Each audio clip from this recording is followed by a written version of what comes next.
Boa noite, povo de Deus. Boa noite. Vocês estão bem? Sim. Estão felizes por estarem na presença do Senhor? Sim. Que louvor!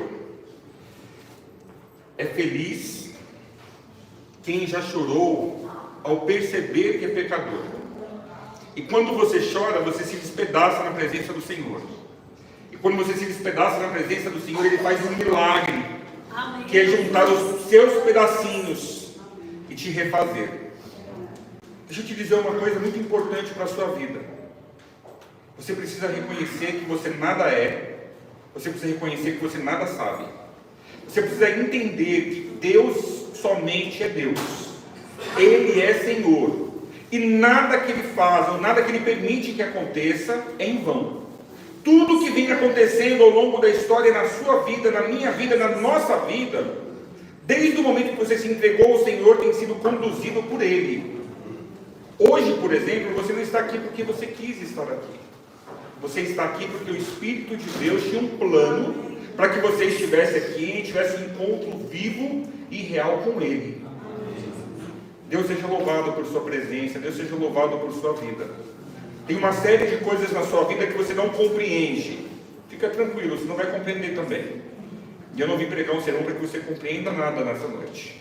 Mas eu quero declarar a você, em nome do Senhor Jesus, tudo aquilo que nós não entendemos hoje, amanhã nós não somente entenderemos, mas nós vamos agradecer muito a Deus por tudo que aconteceu, como aconteceu, da forma que aconteceu. Então a coisa está feia. As dificuldades estão grandes, intensas demais. Agradeça a Deus. Está tudo bem com você? Está em paz? Agradeça a Deus também. Só que eu tenho uma notícia triste para dar para o segundo grupo. Os seus problemas, por maiores que sejam, agora a notícia é feliz primeiro. Os seus problemas, por maiores que sejam, vão passar. E a sua alegria, por mais intensa que seja, também vai passar. Porque nessa vida tudo passa. E ontem nós falamos um pouquinho sobre aqueles que permanecem para sempre. E quem permanece para sempre são aqueles que não amam o mundo. No lugar de amarem o mundo, eles amam a Deus. Nós temos dois tipos de vidas. Nós temos a nossa vida física. Eu, por exemplo, nasci no dia 28 de fevereiro de 1980, no Hospital Belenzinho, em São Paulo. Quando você nasceu? Vamos fazer um exercício assim, ó. Quem nasceu antes de 80 diz misericórdia. Misericórdia. Misericórdia mesmo para vocês, que se eu estou velho, vocês estão piores. Quem nasceu depois de 80, diga graças a Deus. Graças a Deus. Está equilibrado. Acho que o povo da misericórdia ficou meio calado, ficou meio tímido. Mas a grande verdade é que se nós estamos vivos é porque assim aprove o Senhor. E tudo que Deus faz é perfeito. Tudo que Deus faz é bom. Tudo que Deus faz, no final, nós agradeceremos a Ele. Ainda que você não entenda agora, há dois tipos de vida. Tem a vida física, eu já disse quando eu nasci para vocês, e tem a vida espiritual. Nós não nascemos espiritualmente no momento em que saímos da barriga da nossa mãe, é impossível. A vida espiritual ela vai iniciar na sua vida, não vai ser quando a sua mãe sentada com você contar historinhas da Bíblia para você também não. Infelizmente não é. A vida espiritual ela inicia para você, independente de quantos anos você tenha, no momento em que você decide de forma consciente se entregar nas mãos do Senhor. Passou por isso na sua vida? Quando foi que isso aconteceu com você? Você lembra? Um dia que, eu não sei como foi, pode ser que tenha sido no momento em que alguém cantava, pode ser que tenha sido durante o sermão, pode ser que tenha sido diante de uma aprovação muito intensa, pode ser que tenha sido num momento de muita alegria, num momento de tristeza profunda, mas em algum momento você nasceu espiritualmente, e isso é maravilhoso. Eu sei quando nasci espiritualmente, não sei se eu vou contar para vocês aqui agora, começou a terminar, vou contar para vocês. Eu tinha 6 anos de idade, filho de pai alcoólatra, filho de mãe que não tinha nenhum interesse nas coisas espirituais. Na minha casa tinha uma Bíblia, ela ficava escondida dentro de um maleiro. E os nomes ditos na minha casa não eram nomes de bênção. A gente nunca ouvia Deus te abençoe, a gente nunca ouvia se Deus quiser, a gente nunca ouvia Deus é bom. Na verdade, o que a gente ouvia desde criança era uma dúvida infinita por parte dos meus pais, se realmente Deus existia, se realmente a vida prestava, se a vida valia a pena. Eu sou o 17º filho do meu pai e sou o primeiro filho da minha mãe. Minha mãe era uma menina nova, de 18 anos de idade. Meu avô contratou meu pai para fazer um serviço para ele. Meu pai já era casado, ele estava casado com a 6ª esposa dele, e aí ele se apaixonou pela minha mãe e vieram de Minas para São Paulo fugidos, com os meus tios armados dando tiros atrás. Vocês imaginam como que nasce uma família numa situação dessas. E o meu pai, eu acho que eu preciso dizer isso para vocês também. O meu pai, ele é o 8º filho de uma família metade portuguesa e metade espanhol. E todos os irmãos dele tinham pele bem branquinha, com os olhos claros, todos eles. E por algum motivo, na hora de nascer, meu pai nasceu passado da hora de já sair do forno. E ele nasceu assim, bem moreninho, bem queimado do sol, da barriga. De certo, minha avó tomou muito sol quando estava grávida. É a única explicação que tem para esse fato, né? E quando ele nasceu, meu avô viu aquilo e pensou: e isso não é meu filho. E ele foi muito mal criado, ele foi criado como um bicho quase pelo meu avô, que não podia entrar na casa e era criado numa área do lado de fora da casa. Ali levavam comida para ele. Você imagina uma situação dessas? Com certeza minha avó pulou alguma cerca, ou algum muro, alguma ribanceira, alguma coisa minha avó pulou, porque não é possível. Então você tem ali uma história de muito sofrimento, a história de vida do meu pai.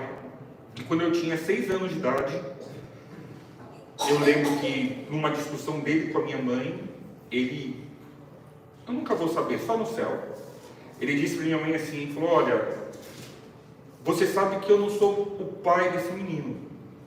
E eu estava pela casa, a orelha levantou, pensei assim: ele não é meu pai? Nunca tinha ouvido isso. E eles começaram uma discussão: é assim, você é pai dele? Não, não sou não. Você é pai dele? Você não é, não é, não é, não é. Eu pensei assim: meu Deus, nem eles sabem se eu sou ou não sou filho dele, né? E eu sei dizer que daqui a pouco, quando a discussão deles ficou assim um pouco mais intensa, meu pai me chamou para conversar comigo e disse para mim: filho, quero te dizer que você não é meu filho. Eu desconfio que sei quem é seu pai, mas não posso dizer com certeza. E de lá para cá, a história é muito longa, não vou entrar nos pormenores, mas eu me recordo que com 6 anos de idade, em meio a essa decepção, eu era católico apostólico romano, e no meio dessa decepção, eu olhei para cima e disse assim para Deus, falei: Senhor, se o meu pai não é meu pai, o Senhor aceita ser meu pai? E aquele dia foi o dia em que eu nasci espiritualmente. A partir daquele dia eu fui sempre à missa, depois eu me tornei adventista e fui sempre aos cultos. Eu sei que, como eu, outros aqui têm histórias tristes, mas a história talvez mais triste da minha vida se tornou na história mais feliz, porque no dia em que eu perdi o meu pai, e meu pai não é meu pai desde então, mas no dia em que eu perdi o meu pai, eu ganhei um pai tremendo, maravilhoso, poderoso. Eu sou filho do Criador do Universo.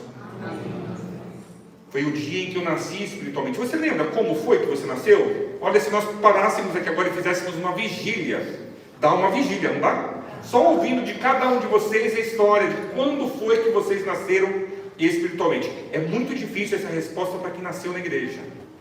Quem nasceu na igreja tem uma dificuldade tremenda, porque dá um nó na cabeça, a pessoa fica perguntando: mas desde sempre eu orei, desde sempre eu acreditei em Deus. Mas para vocês que nasceram na igreja, eu tenho um desafio para vocês. Peçam a Deus uma experiência real e viva com Ele, para que vocês possam também dizer: olha, no dia tal eu nasci espiritualmente, porque isso faz muita diferença. Ontem no título do sermão foi o jovem do tempo do fim, e hoje nós vamos falar um pouquinho sobre um tipo de jovem presente no tempo do fim. Abra sua Bíblia comigo, o livro é Atos,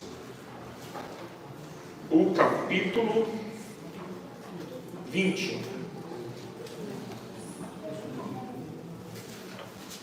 Atos 20.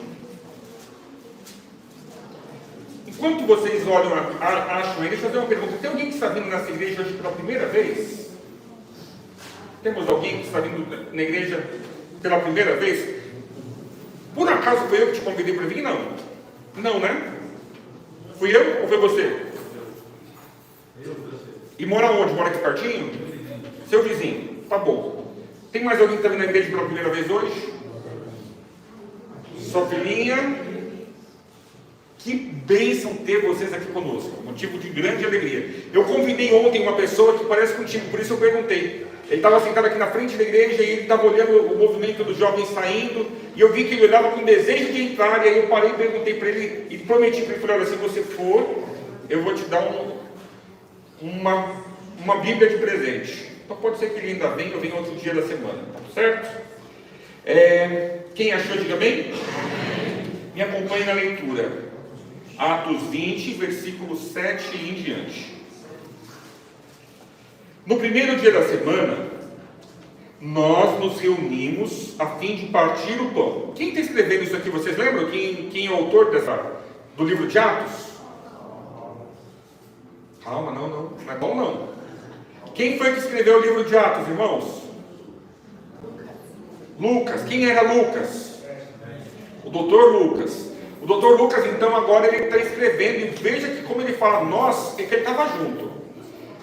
Neste momento aqui da vida de Paulo, ele está junto com pessoas muito especiais para ele. Lucas está com ele, Paulo, vocês já sabem que está ali junto. Nós temos Tito. Tito era um jovem pastor, e Timóteo também era outro jovem pastor, que Paulo participou da conversão dele. E tantos outros, mas a história aqui começa com todos esses homens de Deus reunidos. No primeiro dia da semana, nós nos reunimos a fim de partir o pão. Paulo, que pretendia viajar no dia seguinte, falava aos irmãos e prolongou a mensagem até a meia-noite. Deixa eu explicar primeiro para vocês aqui por que eles se reuniram no primeiro dia da semana. O dia de Deus é o 7º dia da semana. Por que eles se reuniram no primeiro e não no 7º? Tudo indica que o que acontece aqui é num sábado à noite. Num sábado pela manhã eles foram à igreja, se reuniram na igreja, cultuaram juntos. E no sábado à noite eles se reúnem na igreja novamente. Sabe que não tinha igreja, né? O que tinha na verdade eram espaços que eram cedidos para que a igreja se reunisse. A igreja nunca foi, queridos, paredes. A igreja são pessoas. E nessa ocasião, agora à noite, nesse primeiro dia da semana, porque já havia dado o pôr do sol, eles estavam reunidos e o plano qual era? No sábado à noite, ou seja, no primeiro dia da semana, nós vamos servir a ceia do Senhor. Então agora aqui no verso 7, eles vão tomar a ceia do Senhor. E a ceia do Senhor completa, com lava-pés, com pão sem fermento e com suco de uva não fermentado. Eles participam da ceia, continua me acompanhando na leitura. Falava aos irmãos, Paulo, né, e prolongou a mensagem até a meia-noite. Então, o sermão, que começou ali depois do pôr do sol, se estendeu até meia-noite. Tem que ser bom para ouvir o sermão até meia-noite, né?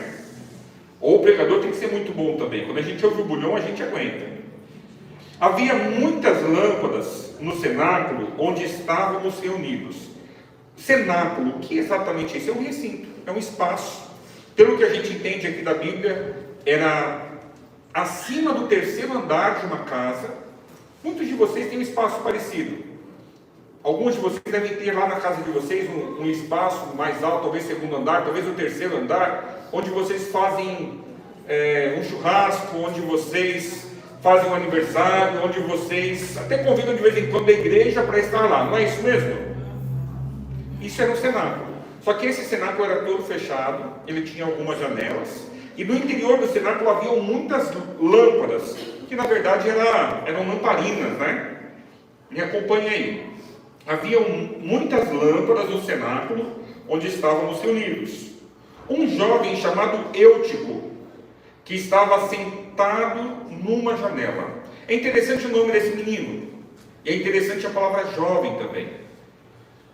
Ontem nós já discutimos sobre o que é jovem. Eu quero adiantar para vocês, a Bíblia não dá para a gente noção da idade desse menino, porque a Bíblia usa duas palavras para se referir a ele, uma aqui chamando de jovem, mais à frente usa uma outra palavra no grego, e o sentido mais ou menos é assim: uma das palavras significa que ele tinha de 10 a 14 anos de idade, e a outra das palavras significa que ele tinha talvez até 40 anos de idade. Então não se sabe a idade do menino, de quão jovem ele era, mas ele pode ser desde um menino de 10 até um homem de 40 anos de idade. O nome dele é Eutico. Por que Eutico? Eutico significa... Tem vários outros na Bíblia com nomes parecidos. Deixa eu ver se eu consigo lembrar aqui.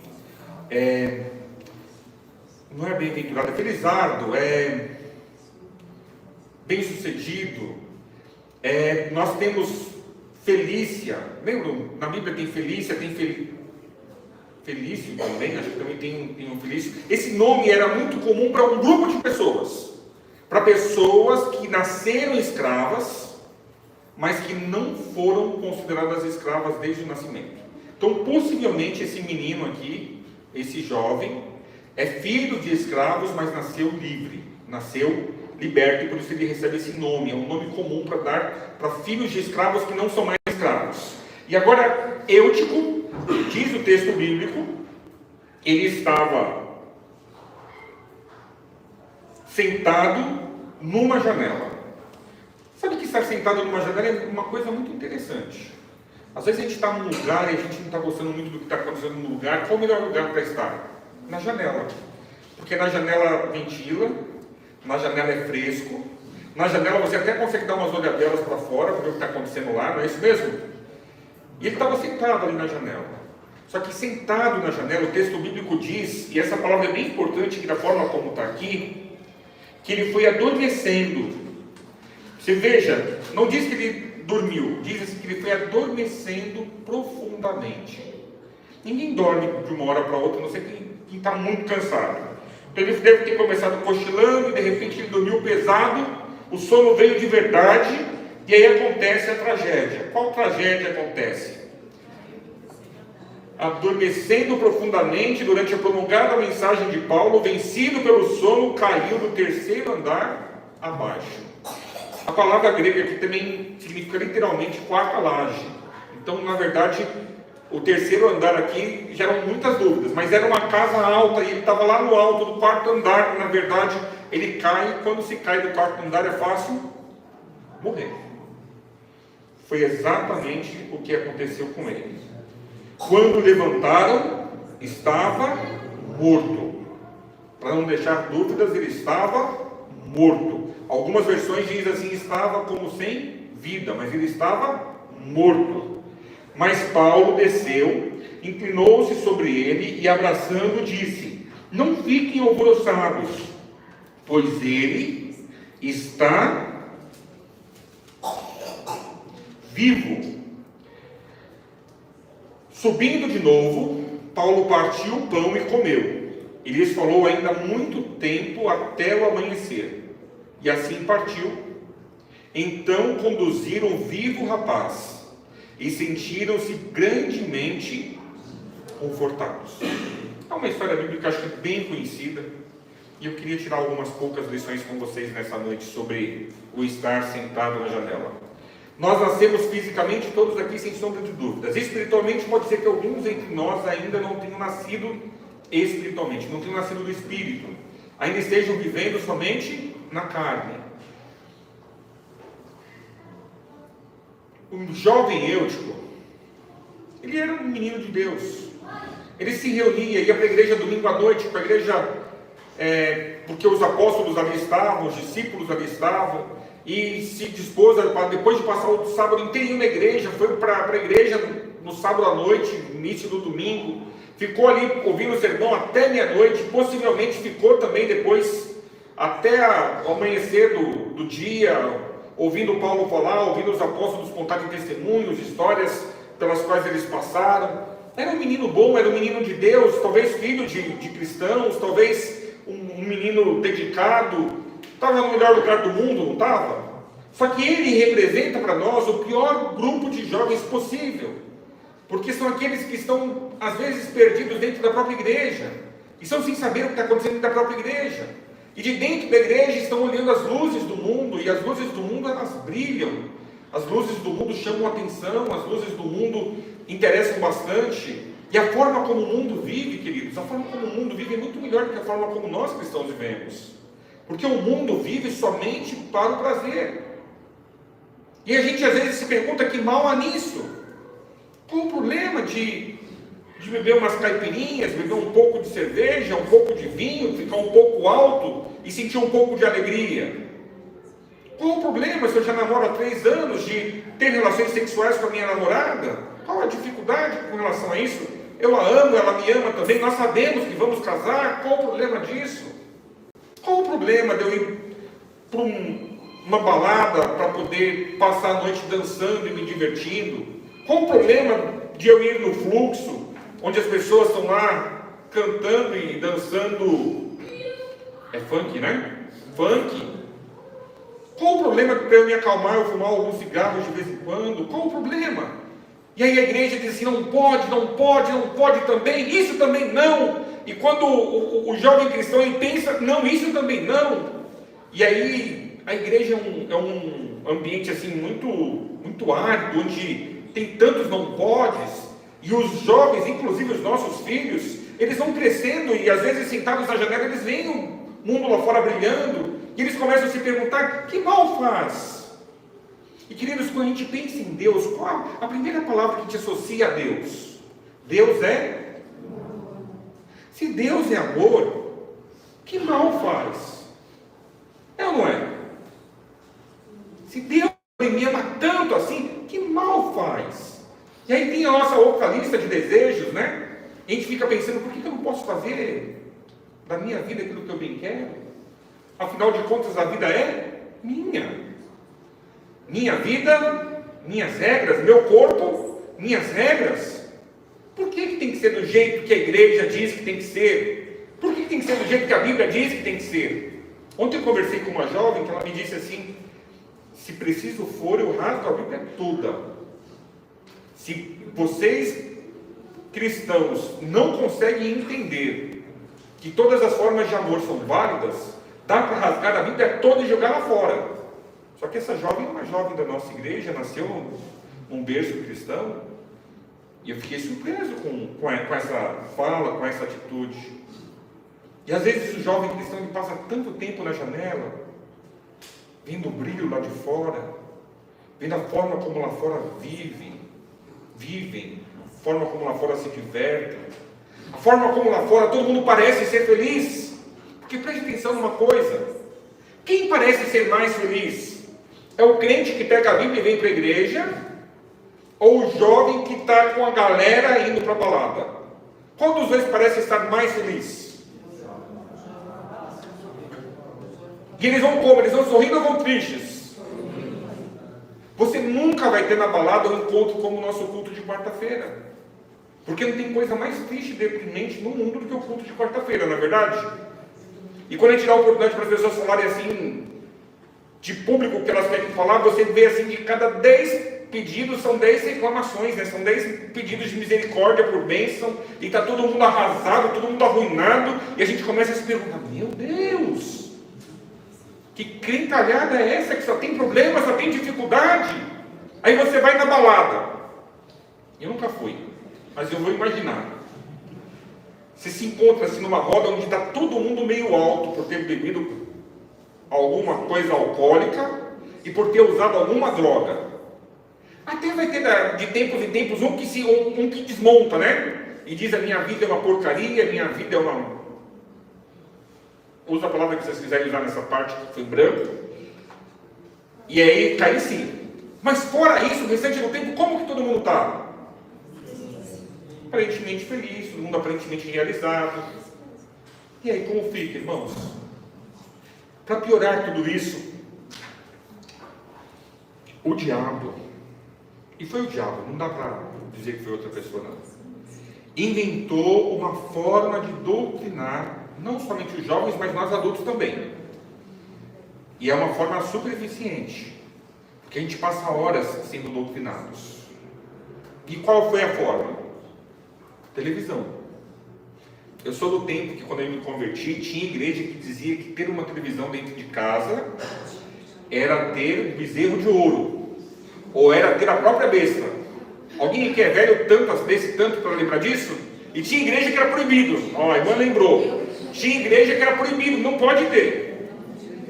Né? Você era adventista e não tinha TV. Então, a adventista raiz, nem tinha TV. Apanhava se assistisse no vizinho.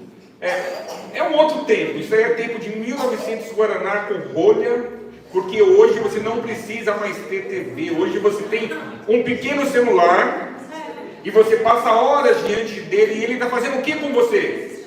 Ele está te ensinando. Ele está te mostrando a forma como o mundo vive. Está te mostrando a forma como o mundo é feliz. Está te mostrando a forma como o mundo tem prazer. E você fica confuso. Você olha para a igreja, aquele bando de crente que vai reclamar na quarta-feira. E quando vão, né? Você olha para o mundo, as luzes lá fora brilhando, piscando, e você está com o cavalo de Troia na sua mão, aprendendo de forma intensa como é que é legal ser do mundo. O que isso gera, irmãos? No mínimo um curto-circuito. No mínimo a gente fica muito confuso. A gente começa a ter dúvidas. Eu não vou falar mal do Eutico, porque eu li vários comentários bíblicos hoje de manhã que disseram assim: não fala mal do Eutico. Não dá para dizer que o Eutico era tranqueira. Não dá para dizer que ele era um crente sapecado. E também não fala mal de Paulo. Os comentários todos se juntaram para dizer que não podia falar mal nem do Eutico e nem do Paulo, porque pregou demorado. Era o último sermão de Paulo naquele lugar. Paulo nunca mais veria aquelas mesmas pessoas, porque dali ele foi para a morte. Não morreu imediatamente, mas ele estava caminhando para a morte dele, assim como Jesus também morreu depois disso. Não fale mal de nenhum dos dois. Mas não é o que acontece no mundo hoje? Não é o que acontece no mundo hoje, de forma contínua, constante? E aí, como fica? Eu vou te dar a dica. Eu não vim aqui só para mostrar o problema, eu tenho que trazer a solução. A primeira coisa que eu tenho para te dizer, e eu vou te dizer isso em nome do Senhor Jesus: saia da janela. Saia da janela. Deixe de viver uma vida cristã dividida. Deixe de viver uma vida cristã onde você não tem certeza daquilo que você está olhando. Se você continuar na janela olhando para as coisas do mundo, daqui a pouco mais, você vai estar lá sem ter percebido. Você vai adormecer de forma lenta e gradativa. E quando você vê, você vai ter... O que vai ter acontecido com você? Você vai ter caído da janela. E quando você cair lá embaixo, você vai cair lá embaixo estatelado morto. Não saia. Não permaneça, aliás. Não fique. Não continue na janela. Não continue na janela aprendendo indistintamente com a televisão. Não é pecado ter televisão. Mas não continue na janela aprendendo indistintamente com as redes sociais. Não é pecado ter rede social. Principalmente se ela for usada para a glória de Deus, para evangelizar pessoas. Não se permita ficar na janela aprendendo com Netflix. O Netflix é o melhor curso para tornar pessoas que nasceram heterossexuais em homossexuais. É a melhor forma. Você passa 5 horas por dia, talvez na 6ª hora você já começa a ter os primeiros desejos e vontades. Puxa, pastor, é tanto assim? Sei que estou dizendo para causar, mas nós temos que sair da janela, queridos. Nós temos que sair da janela, temos que servir ao Senhor de todo o nosso coração. Nós precisamos devotar a nossa vida só para fazer a vontade dEle. Se Ele disse não, é não, ponto final. Você pode ter vontade de beber um pouco de álcool para ficar feliz, mas não beba. O Senhor disse para não beber. Você pode achar que mal tem aí meu namorado. Não se deite com o seu namorado. O Senhor disse que você vai ser mais feliz se você não fizer isso. Que mal tem? Se o Senhor falou, está falado, querido. Quem é que sabe das coisas? É você ou o Senhor? Quem é que sabe o que é melhor para a sua vida? É você ou é Deus? todas as vezes que nós tomamos a nossa vida nas nossas mãos e decidimos fazer a nossa vontade, sempre vai terminar em ruína. Eu estou agora com uma situação bem doida. Vou contar para vocês antes de terminar o sermão. Estou acompanhando uma jovem que nasceu na igreja, se apaixonou por um rapaz que não é cristão, e aí a vida dela virou de ponta cabeça. Tudo que era ruim está acontecendo com ela.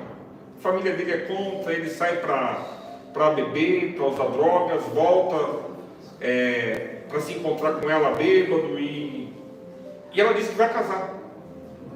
Eu falei: filha, você está doida, não?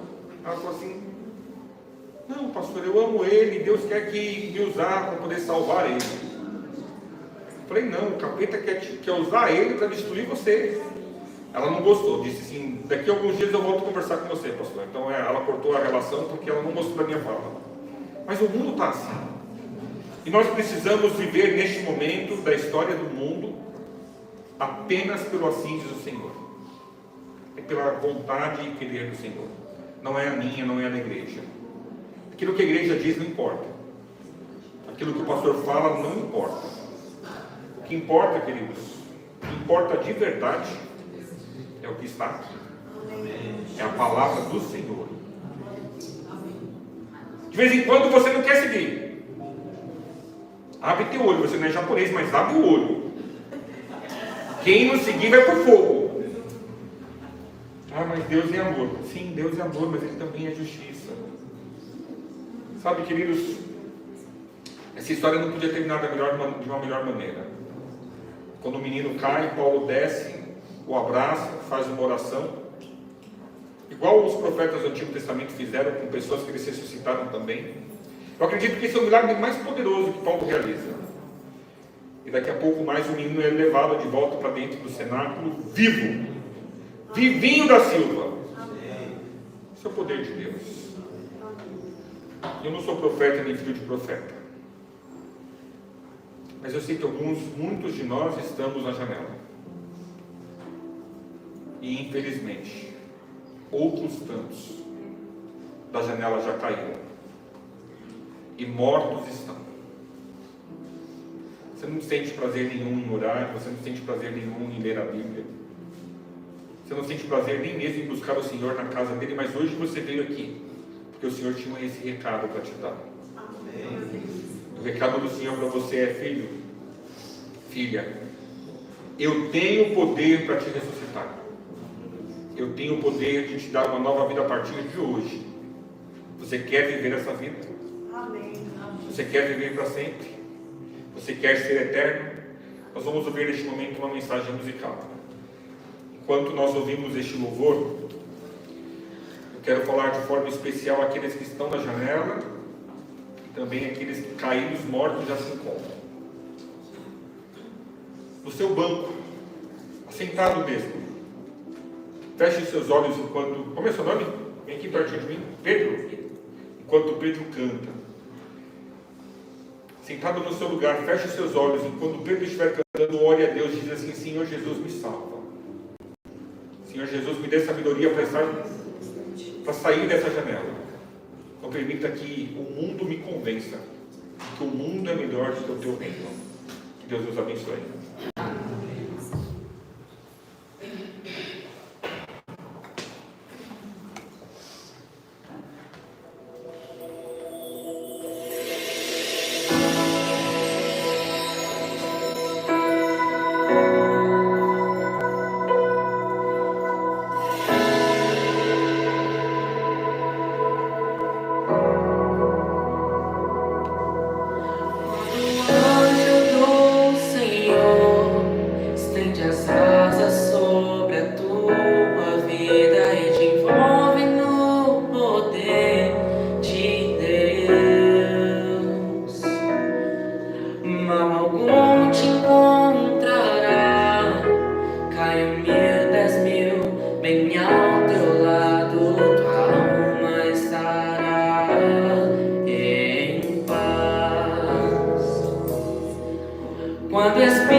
Para o julgamento do pecado da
Santo Deus, Pedro acabou de cantar que o Senhor cuidará de nós.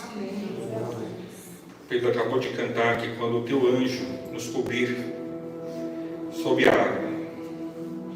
as asas, nós vamos experimentar o teu poder. Senhor, essa talvez seja a nossa maior necessidade. Tudo que nós precisamos neste momento é do teu poder em nossas vidas, para que aqueles que morreram espiritualmente possam ressuscitar pelo teu poder, para a honra e glória do teu nome. Amém, Jesus. E nesta hora nós autorizamos o Senhor, em nome de Jesus, a se movimentar livremente entre os bancos desta igreja. E se há porventura entre nós alguém que precisa ser ressuscitado, que esse milagre aconteça agora, que o toque do Santo Espírito ocorra nesse instante, para que essa pessoa possa voltar para os teus braços de amor, possa recobrar a vida espiritual e possa decidir viver e reinar contigo para todo sempre. Amém. Santo Deus, infelizmente muitos de nós, e eu preciso dizer nós, seria tão bom se nessa oração eu falasse muitos dos irmãos, não, muitos de nós, Senhor, preciso me incluir nisto. Muitos de nós estamos sentados na janela, olhando para a tua casa, olhando para o mundo, vendo como as coisas lá fora brilham, aprendendo com o destruidor das almas, coisas que não deveríamos estar aprendendo. Mas também nós sabemos que a solução para tudo isso não é proibir, não é dizer que é do capeta. Nós não estamos aqui para isso. Mas nós queremos pedir ao Senhor que derrame o teu poder sobre nós de uma forma tão intensa, que quando os nossos olhos contemplarem aquilo que não devem ver, o teu Espírito imediatamente nos motive a deixar de ver isto que nos é prejudicial. Que os nossos olhos possam ser santificados pela tua presença. Que as nossas mãos sejam santificadas pela tua presença. Que o nosso olfato, que o nosso paladar sejam santificados pela tua presença em nossas vidas. E que os nossos pés só trilhem no caminho do teu querer e da tua vontade. Leva-nos em paz para os nossos lares. Salva-nos para o teu reino. E amanhã nos traga aqui de novo, para que juntos nós possamos mais uma vez aprender na tua palavra sobre o teu querer para as nossas vidas. Abençoa os teus filhos, rogamos agradecidos em nome de Jesus. Amém, Senhor. Amém.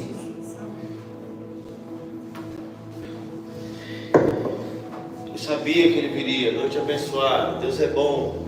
E amanhã estamos aqui às 20